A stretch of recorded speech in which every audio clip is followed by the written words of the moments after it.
I get it that everyone including me wanted much more in return for Eric Bledsoe, but, unlike many, I'm not exactly surprised, shocked and or upset about the trade. Why, well, even when you throw out the way the trade went down with all the media attention, we weren't just trading Bledsoe. We were also trading Bledsoe's knees and his fairly extensive injury history. Don't fool yourself into thinking that didn't also come into play when other teams were making decisions on what to offer up in trade. Certainly Ryan McDonough's public comments were harmful, just as was Bledsoe's "I don't want to be here" tweet, but I'm fairly certain that Bledsoe's injury history was still probably the biggest factor in other teams' calculations when they were considering what they were willing to offer for him. I wouldn't doubt that it also played some part in why McDonough went ahead and traded Bledsoe now instead of at least waiting until December 15th when more NBA players would be eligible to be traded.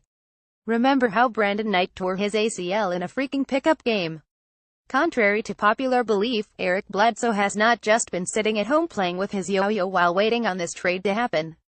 He's been active, working out to stay sharp and in shape, and was going to return to the Suns training facility to do so. Many times I've read comments here on Brightside about Bledsoe's knees being ticking time bombs or something similar. The possibility of him injuring himself during a workout is much less than during an actual game, but was it worth taking the chance that it wouldn't happen just to hold out a little longer in hopes of a better deal, and perhaps be stuck with no deal at all? Maybe, but now we'll never know, which is why I'm not going to spend any more time dwelling on what is already done. As for what the Suns got in return in the trade, well, I agree that the Bucks won, at least for now. As a player, Greg Monroe doesn't really move the Suns' win-loss needle and probably doesn't have a place on the team beyond this season, if that long. There's a lot of rumors and speculation that the Suns are either going to try to flip Monroe for more assets in another trade or simply buy out his contract. Whether he stays and plays, gets traded, gets bought out, or just plain waived, he's still on a very large, expiring contract which can be very useful. Here's what McDonough had to say about the trade. If Monroe stays or gets bought out, it will open up a very significant amount of cap space for the Suns this summer. Whether the Suns will be able to make good use of that cap space is yet to be determined, but it will be there for them if they can find a way to use it. And Monroe can actually contribute on the court if he stays. He's not a great player by any stretch of the imagination, but his per 36 numbers for the Bucks this season were 15.4 ppg, 11.3 rpg and 2.3 apg off the bench, where his limited defensive skills aren't as impactful. If they trade Monroe, I sincerely doubt that they are going to take back any long-term salary without getting a quality player and or a draft pick back as part of the deal. Why would any team make such a deal for Monroe? Because there are a significant number of NBA teams that are not only over the cap but already in luxury tax territory that would at least consider a deal for Monroe to ease their financial problems this season as well as the next.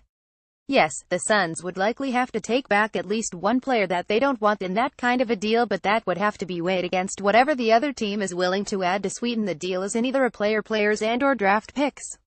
Regarding the draft picks that the Suns got in the deal, I have no problem with the protections placed on them.